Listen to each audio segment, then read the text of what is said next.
Hello everyone, welcome to the platform of Haryana Institute of Civil Services. Myself Manju Sharma, Faculty of Science and Science in Tech. हम दोबारा से आपके सामने लेकर आ गए हैं हमारा फाउंडेशन बैच एचसीएस के लिए। आप सभी को पता है कि एचसीएस का अभी प्री हुआ था पीछे 2021 में, और अभी जो आगे आपके 2022-23 के लिए जो हम प्रिपरेशन करा रहे हैं हरियाणा सिविल सर्विसेज के लिए, उसके लिए हम फाउंडेशन बैच लेकर आ गए हैं। बाकी आपने बहुत सारे और वीडियोस देखे होंगे और टीचर्स देखे होंगे जो आपको अलग अलग तरीके से अलग अलग सब्जेक्ट के अंदर पढ़ा रहे हैं इस एचसीएस के लिए, यानी कि हरियाणा सिविल सर्विसेज के लिए। जैसा कि इस बार का पेपर का पैटर्न रहा, आपने खुद ही देखा, सभी ने देखा कि बहुत ही चेंज था, एकदम ही इस तरीके से था कि किसी ने सोचा ही नहीं था कि इस तरीके का पेपर का पैटर्न भी आ जाएगा, बिकॉज हरियाणा के क्वेश्चंस नहीं थे। सबसे बड़ी सरप्राइजिंग बात थी क्योंकि हरियाणा के सिविल सर्विस एग्जाम में हरियाणा के क्वेश्चंस ना होना, ठीक है। तो जो हरियाणा के बच्चे थे उनको उससे प्रॉब्लम हुई, उससे लॉस हुआ। बाकी बच्चे थे जिन्होंने हरियाणा के लिए नहीं पढ़ा था या फिर कम पढ़ा था, वो इस प्रीलिम्स को क्लियर भी कर गए।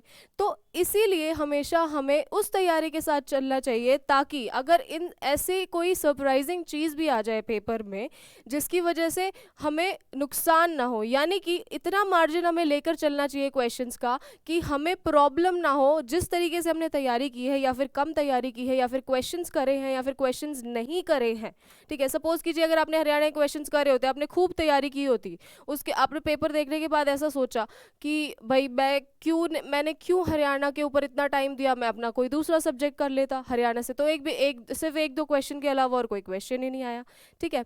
तो हमें अपनी तैयारी आगे इस तरीके से करनी होगी, बिकॉज ये बहुत ही क्या है, अनप्रिडिक्टेबल चीज़ें हैं।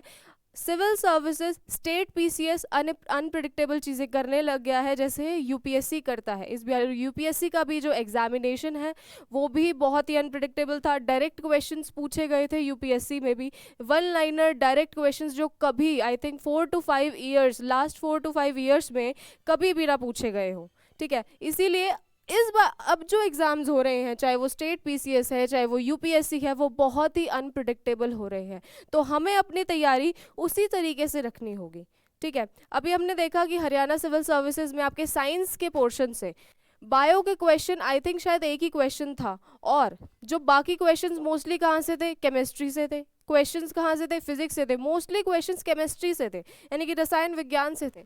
बल्कि हमेशा जो हम पास्ट आपके जो हम अपने आपके पास्ट प्रीवियस ईयर पेपर्स देखते हैं, वो क्या होते हैं, वो कहाँ से होते हैं, मोस्टली आपके हरियाणा सिविल सर्विसेज में बायो से क्वेश्चंस होते हैं, ठीक है। पर ये मत समझिएगा कि इस बार जो पेपर का पैटर्न हुआ है वो आगे भी होगा, यानी कि जो पैटर्न अभी है वो pattern same next question paper में भी रिपीट होगा। कुछ भी हो सकता है, चेंज भी हो सकता है, इस बार बायो के क्वेश्चन आ सकते हैं, या फिर आपसे फिजिक्स के ग्रेविटी के क्वेश्चन, कॉन्स्टलेशंस के क्वेश्चंस, कुछ भी पूछ सकता है, ठीक है। तो इसीलिए हमें अपनी तैयारी उस हिसाब से करनी होगी कि चाहे सरप्राइजिंग चीज़ें आए या फिर ना आए, आप अपने एग्जाम की कट ऑफ क्लियर कर जाए, ठीक है। मेन हमारा मोटिव क्या रहता है, हमारा प्रीलिम्स क्लियर करना, बिकॉज मेंस हमारे हाथ में होता है, ठीक है। सेकंड जो हमारा होता है मेंस एग्जामिनेशन, वो हमारे हाथ में होता है, we have to write it up, हमें अपना लिखना होता है, और हमारी जो नॉलेज है वो वही चेक होगी उस पर। But prelims is very unpredictable, ठीक है। और यहाँ पे HICS के प्लेटफॉर्म पे, Haryana institute of civil services के प्लेटफॉर्म पे हम आपको उसी तरीके से तैयारी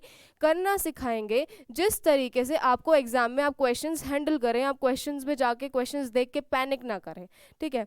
आपने हमारे बाकी जो टीचर्स हैं वो काफ़ी हमारे एक्सपीरियंस्ड हैं, बहुत सारे बच्चों को पढ़ाया है, बहुत सारे बच्चे क्लियर भी हुए हैं, ठीक है। हमारे जो बाकी टीचर्स है, बाकी फैकल्टी है, आपके लिए बहुत मेहनत करके ये सारी चीज़ें आपको इस तरीके से प्रिपेयर करेगी आपके सिविल सर्विसेज के लिए, स्टेट पीसीएस के लिए, यूपीएससी के लिए, कि आप पेपर में जाके पैनिक नहीं करेंगे और आपको पेपर में ऐसा नहीं लगेगा कि भाई मैंने कुछ पढ़ा नहीं, या फिर जो मैंने पढ़ा वो नहीं आया, ठीक है। अब हम करेंगे हमारे साइंस की बात, science and science in tech. Science का पैटर्न मेन क्या रहा है, अभी कोरोना का टाइम चल रहा है, तो मेन फोकस किस पे है, वायरस के ऊपर, ठीक है।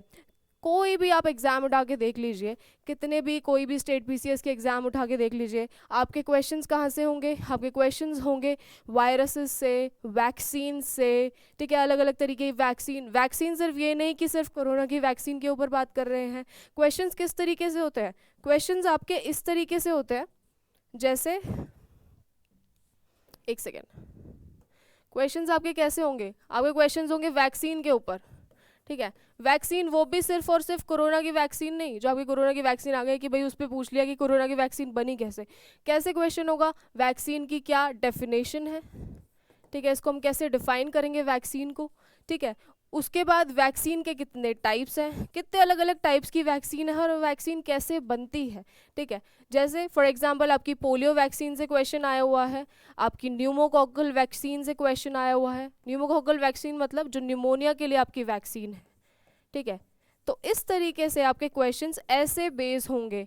अब आप सोच सकते हैं कि जितनी भी चीज़ें हैं, यानी कि वैक्सीन से रिलेटेड जितनी भी चीज़ें, सबसे पहली वैक्सीन किसने बनाई थी, सबसे पहली वैक्सीन किसके ऊपर बनाई गई थी, कौन से एनिमल के ऊपर बनाई गई थी, ठीक है। तो ये सारे क्वेश्चन आप एक्सपेक्ट कर सकते हैं कि आपके इस एग्जामिनेशन में आएंगे, ठीक है। और हम अभी पास्ट जितने भी 1 ईयर के एग्जामिनेशन के क्वेश्चंस देख रहे हैं ना, सब में वैक्सीन से, डीएनए से, आरएनए से, ठीक है। बेशक आपके HCS 2021 में एक भी क्वेश्चन नहीं आया, वो पता नहीं उन लोगों ने क्या सोच के किस तरीके से पेपर बनाया है, ठीक है।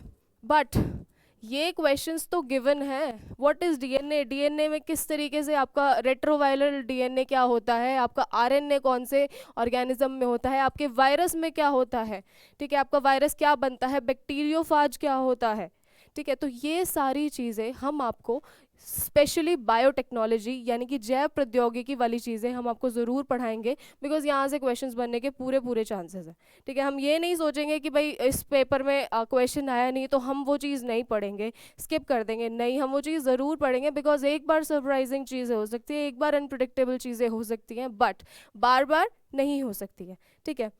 अब हम आते हैं आपके सिलेबस पे। सभी को पता है कि आपका सिलेबस 3 आपके सेक्शंस है साइंस में जो डिवाइडेड है, ठीक है। आपका फिजिक्स, केमिस्ट्री एंड बायो, ठीक है। मेनली माना जाता है कि बायो की वेटेज ज़्यादा होती है, ठीक है, फिर केमिस्ट्री की, और फिर जो बच जाते हैं शायद फिजिक्स से 1-2 क्वेश्चन आते हैं, ठीक है। तो सबसे ज़्यादा आपकी वेटेज किसकी रहती है, बायो की। ऊपर से टाइम भी ऐसा चल रहा है जैसा मैंने अभी आपको पहले बताया, ठीक है। तो आप सबसे ज़्यादा मान के चलिए कि आपके बायो से क्वेश्चंस आते हैं, ठीक है। तो हम ना कैसे करेंगे कि पहले हम कोर्सेज, आपका कोर्स कंप्लीट करेंगे बायो का जितना भी होता है, आपके जितने भी सिस्टम हैं, प्लांट्स के बारे में, एनिमल्स के बारे में, बैक्टीरिया के बारे में, फंजाई के बारे में, ठीक है। एंड फिर उनके ऊपर साथ साथ क्वेश्चंस करेंगे, बिकॉज मेरे हिसाब से अगर आप सिर्फ बुक पढ़ रहे हैं या फिर थ्योरी पढ़ रहे हैं, उससे एग्ज़ाम क्लियर नहीं होता है। आपको क्लैरिटी लाने के लिए अपनी जो आपने प्रिपरेशन की है, उस प्रिपरेशन में क्लैरिटी लाने के लिए आपको क्या पढ़ना ज़रूरी है, आपको क्वेश्चंस लगाना ज़रूरी है, आपको प्रीवियस ईयर पेपर्स लगाना ज़रूरी है, आपको ज़्यादा से ज़्यादा प्रैक्टिस करना ज़रूरी है, ठीक है। तो यही चीज़ हमारी रहेगी और यही स्ट्रैटेजी हमारी रहेगी कि हम ज़्यादा से ज़्यादा क्वेश्चन, जितने ज़्यादा क्वेश्चन हो पाएंगे आपके बायो में, केमिस्ट्री में, वो हम सारे क्वेश्चंस आपके लिए करेंगे, ठीक है। जितने हम हर टॉपिक के बाद आपका एक क्वेश्चन सेशन ज़रूर रखेंगे ताकि आपको क्लियर हो कि आपने क्या पढ़ा, आपको कितना समझ में आया, आपको कहाँ प्रॉब्लम है उस टॉपिक के अंदर। उससे क्या होगा कि आपको समझ में आएगा कि भाई मुझे यहाँ इस प्रॉब्लम में, इस टॉपिक में प्रॉब्लम है, ठीक है, तो मुझे इस टॉपिक को दोबारा पढ़ना है या फिर इस पोर्शन को दोबारा पढ़ना है, ठीक है। तो उससे आपकी क्लैरिटी बनेगी कि मुझे इतना पढ़ना है, इतना मेरा तैयार हो चुका है, इतना मुझे क्लियर हो चुका है माइंड में, ये क्वेश्चंस मुझसे हो गए हैं, ये क्वेश्चन मुझसे नहीं हुए हैं, ठीक है। इसीलिए हम क्वेश्चन ज़रूर करेंगे, क्योंकि सिर्फ पढ़ने पढ़ने से आपका प्रीलिम्स क्लियर नहीं हुआ है। जो बच्चे बिल्कुल बहुत कम पढ़े थे, नॉर्मल पढ़े थे, मिनिमल पढ़े थे, उनका भी ये प्रीलिम्स क्लियर हुआ है, ठीक है। और जो बच्चे बहुत ज़्यादा पढ़े थे, इनफैक्ट मैंने तो ये भी देखा है जो यूपीएससी वाले बच्चे थे, उनका भी ये पेपर क्लियर नहीं हो पाया, ठीक है। तो हमारी ना वैरी करती है तैयारी, हम किस तरीके से करते हैं। आप ज़्यादा दिमाग पे स्ट्रेस लेके, टेंशन लेके अगर पेपर देंगे तो आपका पेपर नहीं क्लियर होता, ठीक है। और आप या फिर रट्टा मारे जाएंगे क्वेश्चंस, अपना चैप्टर्स पढ़ते रहेंगे तो उससे भी नहीं होगा। हमारी 2 चीज़ों पे हम फोकस रखेंगे, वो क्या है आपकी दो चीज़ें हम फोकस रखेंगे, वो है रिवीजन और क्वेश्चंस जितने ज़्यादा से ज़्यादा जो लगाने हैं, ठीक है। तो ज़्यादा से ज़्यादा हमें रिवीजन करनी है और ज़्यादा से ज़्यादा हमें क्वेश्चंस लगाने हैं, एमसीक्यूज़ लगाने हैं, क्वेश्चंस लगाने हैं, ठीक है। तो यहाँ पे हमारा मेन ये रहेगा, ठीक है, क्योंकि इसी से एग्ज़ाम क्लियर होता है। एग्ज़ाम सिर्फ बुक पढ़ने से, या फिर आप ये है कि पेपर का टाइम नज़दीक आ रहा है और आप क्वेश्चन आप क्या लेके बैठे हैं, बुक लेके बैठे हैं, ठीक है, अपने नोट्स बनाइए, छोटे छोटे बुलेट पॉइंट्स बनाइए, ताकि आपको एग्जाम टाइम में क्या हो, याद ना करना पड़े कि भाई मैंने क्या पढ़ा था। ठीक है, आप बुलेट पॉइंट्स बनाएंगे, उनको याद, आप वो याद रख सकते हैं। ठीक है, तो इस सारी स्ट्रैटेजी के साथ हम ये बैच लेकर चल रहे हैं आपके लिए। हम HICS पर HCS के लिए स्पेशली बहुत ही अच्छा प्लेटफॉर्म लेकर आए हैं, बहुत ही अच्छी चीज़ें लेकर आए हैं, जिसकी वजह से आप जो नेक्स्ट आपका आने वाला है, अभी तो चला गया कोई बात नहीं, जिसका नहीं हुआ है वो भी कोई बात नहीं, जिसका हुआ है बहुत अच्छी बात है, लेकिन जो बच्चे आगे के लिए तैयारी कर रहे हैं उनके लिए हम ये जो प्लेटफॉर्म लेकर आए हैं, उसके साथ हमारे साथ ज़रूर जुड़िएगा। आपको बहुत ही बेटर, आप खुद भी देखेंगे कि आपकी परफॉर्मेंस कितनी बेटर हो रही है, आपकी तैयारी कितनी अच्छी हो रही है। ठीक है, अब हम आते हैं आपके पैटर्न के ऊपर। पैटर्न मेरे हिसाब से सभी को पता होगा कि एक प्रीलिम्स होता है, फिर मेंस होता है, और फिर इंटरव्यू होता है। ठीक है, तो ये 3 पार्ट्स में होता है। ठीक है, तो प्रीलिम्स आपका क्या होता है, 100 मार्क्स का GS होता है, और आपका CSAT होता है 100 मार्क्स का। ठीक है, ये 2 होते हैं। CSAT में आपको अब 33% लाने होते हैं। ठीक है, बहुत सारे बच्चों के इस बार के पेपर में 100 में से 100 आ रहे हैं CSAT में, बट उससे क्या फ़ायदा जब यहीं पे नहीं आ रहे हैं नंबर। ठीक है, तो GS में हमको ज़्यादा से ज़्यादा स्कोर करने हैं। इतना एक इस बार की कट ऑफ देखते हुए एक सेफ स्कोर क्या रहता है, एक सेफ स्कोर रहेगा 70 to 75 के आसपास। हरियाणा के एग्ज़ाम में तो यही सेफ स्कोर है। दो UPSC की ऑलवेज कट ऑफ क्या रहती है आपकी, 50% के अराउंड रहती है ऑलमोस्ट। कभी भी ऐसा नहीं हुआ है कि भाई 100 से ऊपर चली गई कट ऑफ, नहीं, हमेशा 90 to 95 के बीच में होती है। लेकिन यहाँ पे बहुत ही अलग सी चीज़ है, इस बार की कट ऑफ 68.5 थी। ठीक है, तो इसीलिए सेफ स्कोर हमारा क्या रहता है, 70 to 75 के बीच में स्कोर करने की हम कोशिश करेंगे। फिर आता है हमारा मेंस। मेंस में हमारा इंग्लिश का ऐसे होता है, वो हमारा 100 नंबर का होगा। हिंदी का ऐसे होता है, वो हमारा 100 का होगा। हमारा GS पैटर्न में चेंज हुआ है, GS हमारा 200 का, और हमारा जो ऑप्शनल रहेगा वो अब 1 हो गया है, वो ऑप्शनल भी हमारा 200 नंबर का रहेगा। ठीक है, तो ये हमारा पैटर्न है। और उसके बाद जब हम मेंस क्लियर कर जाते हैं, फिर क्या आता है हमारा, फिर आता है हमारा इंटरव्यू, और इंटरव्यू हमारा आई थिंक 75 मार्क्स का वाइवा रहता है। ठीक है, तो ये टोटल इन दोनों को मिला के 675 में से आपकी मेरिट बनती है। ठीक है, मेंस में स्कोर करने के लिए राइटिंग शुरू कीजिए, कुछ भी लिखिए, कोई भी चीज़ें पढ़ के, कोई भी चीज़ें पढ़ के, ऐसे पढ़ के, या फिर न्यूज़पेपर में कोई आर्टिकल पढ़ा है, न्यूज़पेपर में कोई आर्टिकल पढ़ा है, कोई बुक से कोई ऐसे पढ़ा है, सिंपल एग्जाम्पल किसी एनिमल के ऊपर कुछ पढ़ा है, उसको लिख के देखिए। शुरू से ही अगर आप एक एक चीज़ें, एक एक रोज़ एक, अगर कोई भी एक ही पेज लिखिए, चाहे 15 से 20 वर्ड लिखिए, बट शुरू से ही अगर आप राइटिंग प्रैक्टिस करेंगे तो आपके लिए बहुत ही ईजी रहेगा, बहुत ही आसानी रहेगी। ठीक है, आगे आपको मेंस में अच्छा स्कोर करने में हेल्प मिलेगी। ठीक है, तो ये हमारा क्या है, ये हमारी ये थी कि प्री मेंस इंटरव्यू, ये 3 हमारे इस तरीके से स्टेजेस रहेंगी एग्जामिनेशन में। ठीक है, और इन 3 स्टेजेस से लेके हमको गुजरना पड़ेगा। अभी आपका मेंस था जो कि आपका 3 से 5 दिसंबर को था, वो पोस्टपोन हो गया बिकॉज हरियाणा में सभी को पता है कि कैसी कैसी क्या क्या चीज़ें होती रहती है, और वो उसके चलते तो ये सारी चीज़ें होनी ही थी। ठीक है, बट डोंट थिंक, इस चीज़ को सोच के डीमोटिवेट नहीं होइएगा कि भाई फिर पढ़ने वालों को क्या होगा, कैसे होगा, नहीं, पढ़ने वालों का होता है। ठीक है, अगर आप टॉप ऊपर की क्रीमी लेयर में है ना, तो आपका आराम से होगा, एंड उसके लिए आपको प्रैक्टिस करनी पड़ेगी, ज़्यादा से ज़्यादा क्या करना पड़ेगा, ज़्यादा से ज़्यादा पढ़ना पड़ेगा। ठीक है, नेक्स्ट हम देखते हैं, ये हमारे 3 वो हो गए। नेक्स्ट हम देखते हैं कि हमारे साइंस में आपके कैसे डिवाइडेड हैं। ठीक है, साइंस में मैंने आपको बताया कि बायो में आपके सबसे ज़्यादा क्वेश्चंस आएंगे। ठीक है, साइंस में मैंने आपको क्या बताया कि आपके बायो में सबसे ज़्यादा क्वेश्चंस आएंगे, और बायो में से भी कौन से एरिया में से, एनिमल फिजियोलॉजी में से। बायो में से कौन से एरिया में से, एनिमल फिजियोलॉजी में से। 2 इस बार नहीं आए, बच्चे बोले मैम आपने इतना बायो पढ़ाया लेकिन क्वेश्चन एक भी नहीं आया। बट ज़रूरी नहीं है, इस बार का पेपर सरप्राइजिंग था, ज़रूर मे बी अगली बार सिर्फ बायो ही बायो दे दे क्वेश्चंस में। तो उनका कुछ भी नहीं पता है, बट हमें अपने तरीके से पूरी तैयारी करनी है कि भैया बच्चे छोड़ के बैठ गए हैं, हमें नहीं पढ़ना है। और क्योंकि क्वेश्चन तो आता ही नहीं है, एंड फिर जब आएगा तो फिर सब सोचेंगे कि थोड़ा बहुत पढ़ लेता, तो क्वेश्चंस निकल जाते। क्योंकि एक बेसिक जो आपका गिवन है ना, वो ये है कि 9 से 10 क्वेश्चन तो बनते ही बनते हैं। ठीक है, वो बात अलग है कि ये थोड़ी झोलबाजी कर देते हैं पेपर के साथ, वो चीज़ें अलग है कि भाई कुछ अलग आ गया। बट बेसिक क्वेश्चंस अगर आप देखें तो 9 से 10 क्वेश्चंस आपके बनते ही बनते हैं बायो से।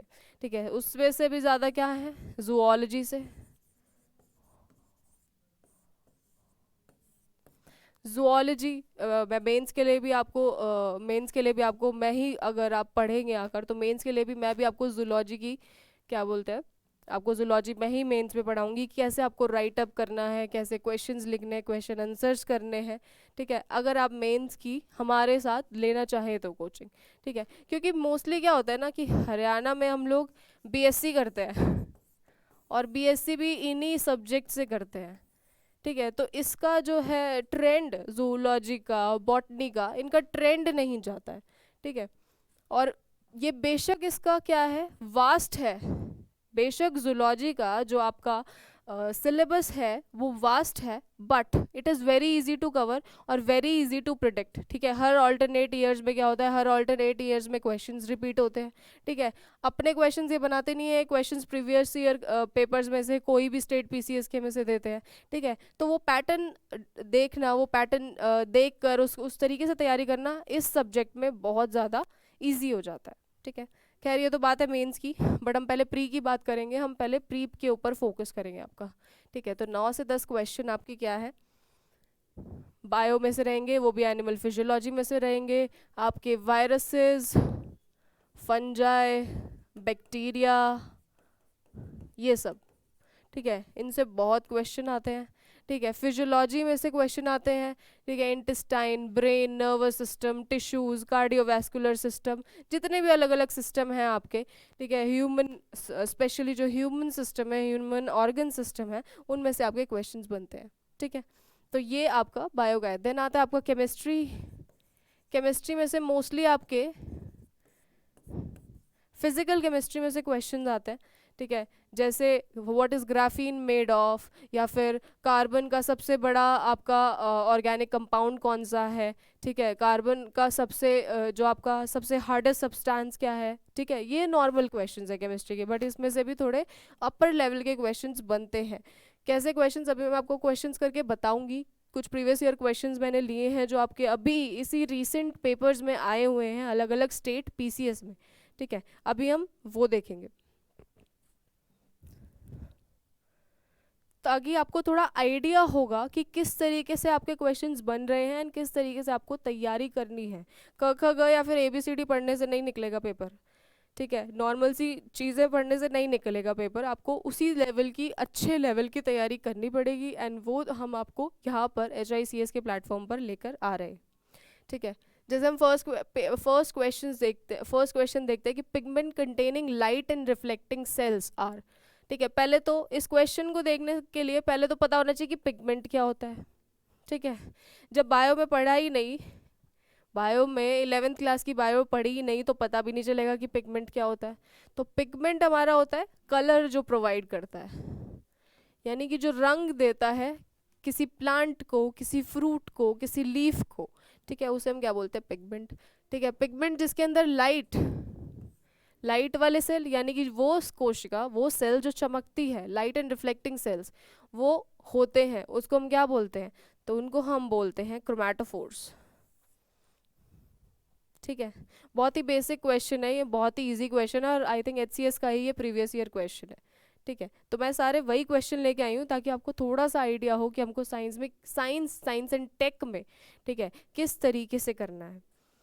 साइंस एंड टेक की बात होती है, अगर हम साइंस एंड टेक की बात करें तो हमारा देश इंडिया बहुत डेवलप कर रहा है, अलग अलग तरीके की मिसाइल लेकर आ रहा है, अलग अलग तरीके के एयरक्राफ्ट बना रहे हैं, जो इंडिजिनस एयरक्राफ्ट हम बना रहे हैं मेनली, जैसे अग्नि 5 है, हमारी बैलिस्टिक मिसाइल्स हैं, ठीक है, अलग अलग मिसाइल्स होती हैं, अलग अलग रोवर्स होते हैं हमारे, ठीक है। कौन सा अभी चंद्रयान बन रहा है, चंद्रयान के साथ कौन सा रोवर था, लैंडर था, ठीक है, और गगनयान के लिए कौन सी चीज़ें हो रही हैं, मार्स मिशन का क्या नाम है, ठीक है। इसके साथ साथ नासा के पहले मार्स मिशन का क्या नाम था, तो ये चीज़ें बहुत इंपॉर्टेंट है, ठीक है। लास्ट आपके अगर देखें पैटर्न देखें क्वेश्चंस का, तो हमारे देश में जो चीज़ें हो रही है, हमारे देश में जो स्पेस से रिलेटेड चीज़ें हो रही हैं, सबसे इम्पोर्टेंट स्पेस, ठीक है, और डिफेंस।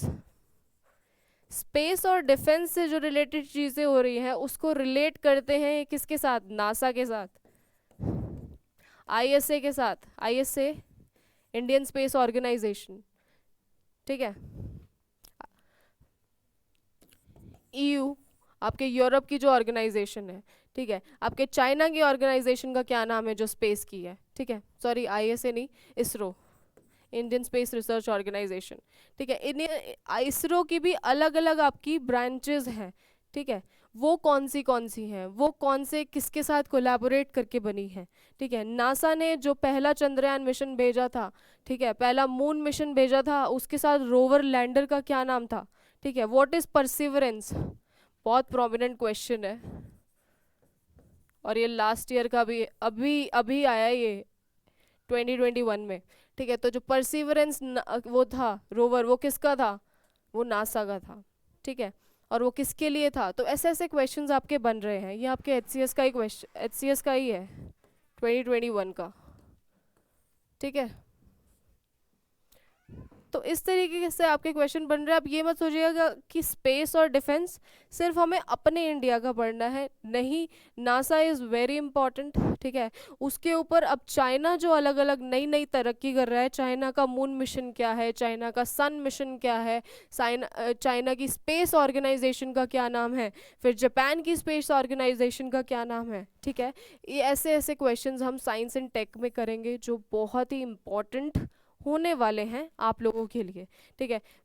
और हम साइंस एंड टेक में कौन सी देख सकते हैं कि आपके स्पेस में जो रॉकेट बनते हैं उससे उसका फ्यूल क्या है, ठीक है। मोस्टली क्या फ्यूल यूज़ होता है, क्रायोजेनिक फ्यूल्स यूज़ होते हैं, ठीक है।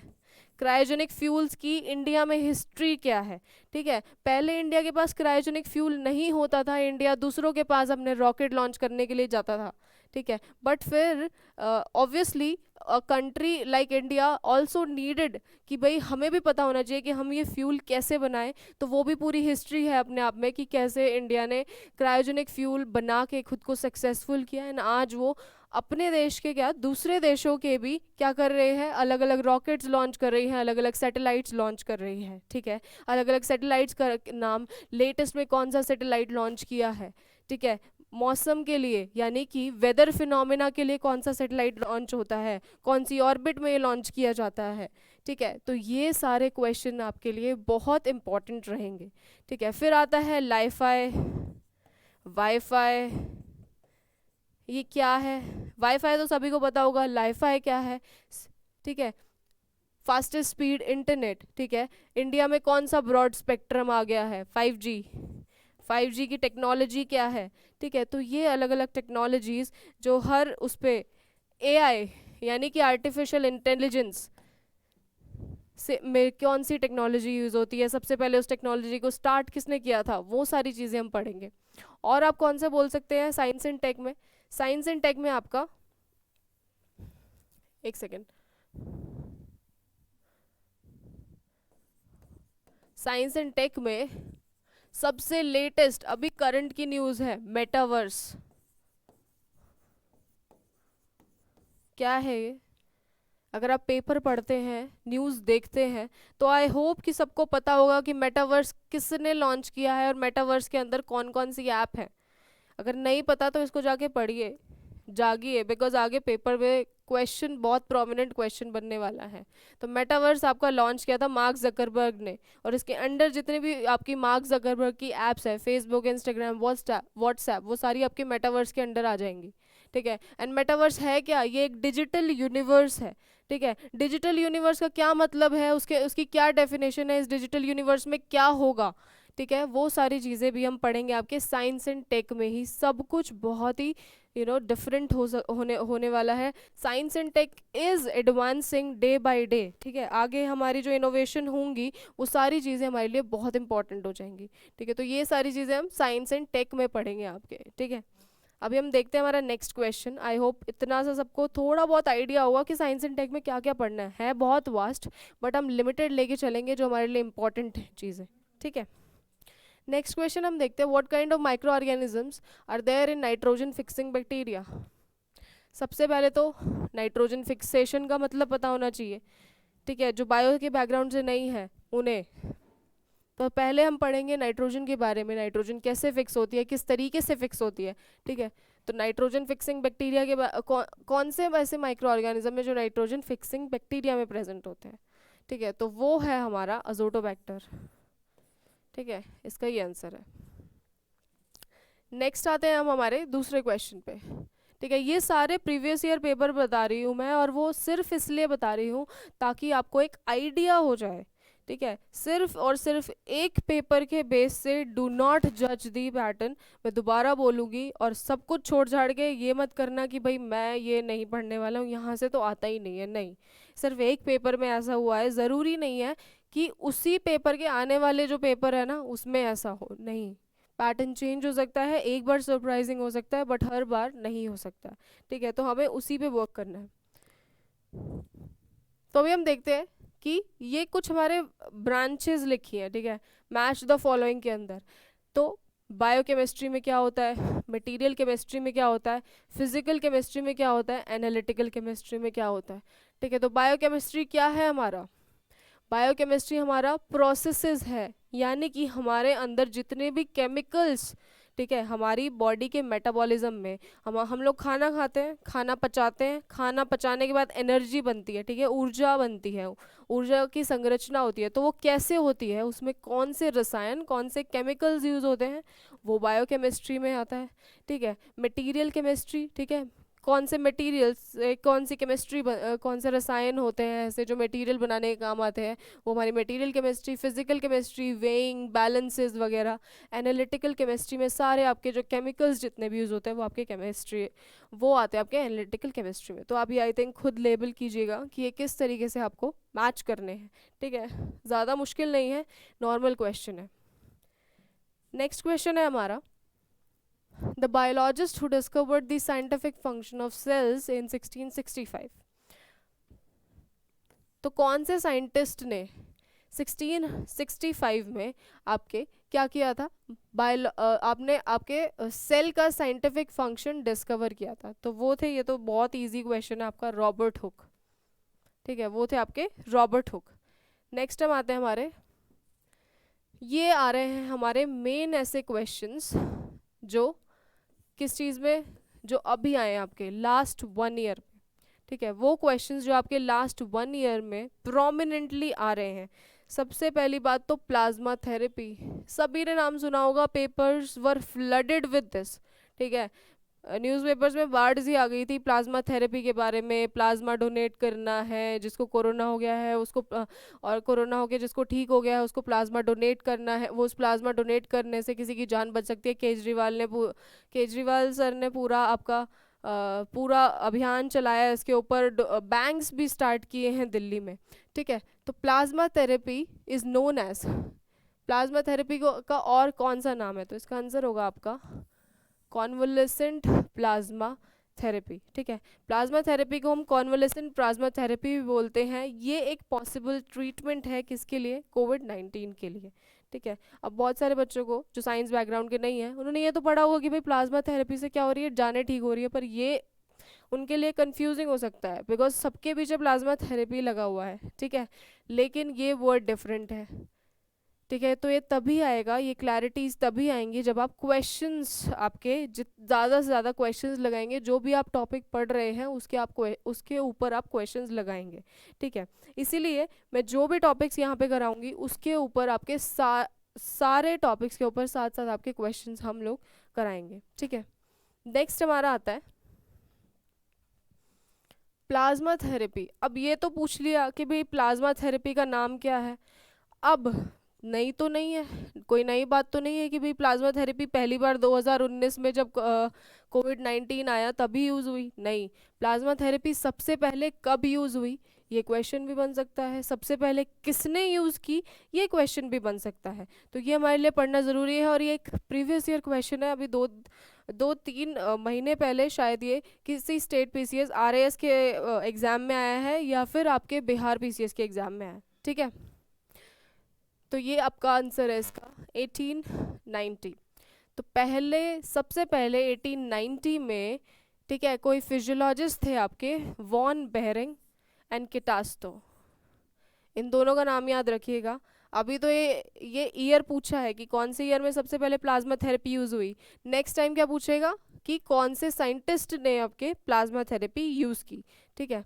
तो इन्होंने किसके ऊपर ट्रीट किया, डिप्थीरिया, ठीक है, जो आपकी काली खांसी होती है, इन्होंने उसके ऊपर वर्क किया, उसके ऊपर काम किया, उसके ऊपर प्लाज्मा थेरेपी से उसको ट्रीट करने के लिए हेल्प किया, ठीक है। ये बाकी पढ़ने की ज़रूरत नहीं है, इंपॉर्टेंट नहीं है। तो प्लाज्मा थेरेपी कौन से ईयर में स्टार्ट हुई, या फिर वो कौन सी बीमारी के लिए हम अभी यूज़ कर रहे हैं, या फिर वो कौन से साइंटिस्ट थे, ठीक है, जिन्होंने प्लाज्मा थेरेपी को का इन्वेंशन किया है, ठीक है। आई होप सबको क्लियर हुआ होगा कि हम किस तरीके से क्वेश्चन करेंगे, हम आगे आगे कैसे क्वेश्चंस करने वाले हैं। पहले हम टॉपिक करेंगे, फिर उसके रिलेटेड सारे क्वेश्चंस करेंगे, ताकि कोई डाउट ना हो, ठीक है, ताकि आपकी चीज़ें आप साथ साथ क्लियर करते जाएं, ठीक है। And we will mostly focus on important things, the things which, जो चीज़ें ऐसी हैं जो बल्कि हैं, जिनका आने के चांसेस नहीं हैं, हम उन पे फोकस नहीं करेंगे, बिकॉज वो इम्पॉर्टेंट नहीं रहेंगी, ठीक है। एंड हम ज़्यादा से ज़्यादा रिविजन, ज़्यादा से ज़्यादा क्वेश्चंस करने पे फोकस करेंगे, ठीक है। फिर आता है हमारा name the process in which the liquid part of the blood और plasma is separated from blood cells. सबसे पहले तो ये पता होना चाहिए कि ब्लड के अंदर क्या क्या चीज़ें होती हैं आपके, ठीक है। फिर प्लाज्मा आपके ब्लड का ही पार्ट है, ठीक है। प्लाज्मा कैसा है आपका, एक क्लियर फ्लूइड है। तो ये सारी चीज़ें, हम ऐसा नहीं है कि एक क्वेश्चन करा उसका आंसर देकर छोड़ दिया, नहीं, पूरे क्वेश्चन का पोस्टमार्टम करना है कि एक क्वेश्चन में, ठीक है, एक क्वेश्चन में कैसे कैसे वर्ड्स यूज़ हो रहे हैं, कैसे कैसे आपकी डेफिनेशंस यूज़ हो रही हैं, ठीक है। तो इसका आंसर आपका है प्लाज्मा फेरेसिस, ठीक है। जब वो प्रोसेस जिसके अंदर लिक्विड पार्ट ब्लड का या फिर प्लाज्मा का सेपरेट कर देते हैं हम ब्लड सेल्स से। कौन से ब्लड सेल्स, आरबीसीज, डब्ल्यूबीसीज, ठीक है, उनसे सेपरेट कर देते हैं, तो उसे हम बोलते हैं प्लाज्मा फेरेसिस, ठीक है। और ये इंपॉर्टेंट क्वेश्चन है, ये आपके अभी स्टेट पीसीएस का ही क्वेश्चन है, ठीक है। नेक्स्ट आता है हमारा यूज़ ऑफ प्लाज्मा थेरेपी। देखिए लगातार ना प्लाज्मा थेरेपी के मैं काफ़ी क्वेश्चन लाई हूँ, क्योंकि ये बहुत प्रोमिनेंट है, ये मैंने पैटर्न काफ़ी एग्जाम में नोटिस किया है कि इसके ऊपर काफ़ी क्वेश्चन आ रहे हैं, ठीक है। ऐसे ही वैक्सीन के ऊपर काफ़ी क्वेश्चन आ रहे हैं, तो हमें वही सारी चीज़ें लेके चलनी है, ठीक है। तो use of plasma therapy has been studied in several outbreaks of other respiratory infections, name the outbreaks. यानी कि प्लाज्मा थेरेपी को इनमें से किस किस में यूज़ किया गया, तो इन तीनों इन्फेक्शंस में हमने प्लाज्मा थेरेपी को यूज़ किया। सार्स CoV-1, मर्स CoV-1, H1N1, ये क्या है आपका, इन्फ्लुएंजा, यानी कि जो फ्लू की बीमारी हुई थी, ठीक है, जो स्पेनिश फ्लू फैला था, ठीक है, ये वो है, ठीक है। सार्स CoV-1 जो अभी हमारे हो रहा है, मर्स CoV ये भी हो चुका है, ठीक है। सार्स की फुल फॉर्म, मर्स की full form, these are very important, ठीक है। तो ये क्या रहेगा हमारा, ये हमारी इम्पॉर्टेंट क्वेश्चंस रहेंगे, और क्वेश्चंस इस तरीके से बनेंगे। एक और क्वेश्चन देखते हैं, होस्ट सेल के अंदर आरएनए का रेप्लिकेशन ऑफ आरएनए वायरस कहाँ पे होता है। सबसे पहले तो ये पता होना चाहिए कि होस्ट सेल क्या है, इस होस्ट सेल का क्या मतलब है, ठीक है। तो होस्ट सेल का आपका मतलब है, जैसे एग्जाम्पल देती हूँ मैं, कोरोना वायरस है आपका, ठीक है, उसने किसी ह्यूमन को इन्फेक्ट किया, ठीक है। आपका जो कोरोना वायरस है उसने इन्फेक्ट किया किसी ह्यूमन को, तो जो ह्यूमन के सेल्स होंगे वो इसके लिए क्या होंगे, वो इसके लिए आपके होस्ट सेल्स होंगे, ठीक है। तो आपका होस्ट सेल क्या रहा, आपका होस्ट सेल वो सेल्स हैं जिस वायरस ने जिस अलग बॉडी को दूसरी बॉडी को जाके क्या किया है, इन्फेक्ट किया है। ठीक है, तो सपोज कीजिए होस्ट सेल यानी कि ह्यूमन के अंदर वायरस के आरएनए का रेप्लिकेशन, ठीक है, वायरस के अंदर आरएनए होता है, उसका रेप्लिकेशन जो है वो कहाँ पे होता है, न्यूक्लियस में होता है।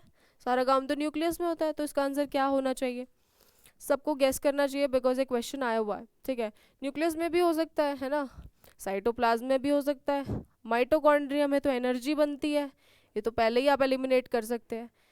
सेंट्रियोल किस चीज़ के लिए काम आता है, सेंट्रियोल आपका स्ट्रक्चर बनाने में काम आता है सेल का, तो इसका यूज़ रेप्लिकेशन में क्यों होगा। बचे ये दोनों, आंसर आपको ये लग रहा होगा न्यूक्लियस, क्योंकि सारी चीज़ें हम न्यूक्लियस में हो रही होती है हमारे। ठीक है, सारा मेन हमारा ब्रेन, हमारा मस्तिष्क, हमारी बॉडी, हमारे सेल का मस्तिष्क क्या है, हमारे सेल का मस्तिष्क न्यूक्लियस है। बट इसका आंसर है साइटोप्लाज्म। आपके साइटोप्लाज्म के अंदर आपका रेप्लिकेशन हो रहा होता है किस चीज़ का, आपके आरएनए का, वायरस के आरएनए का।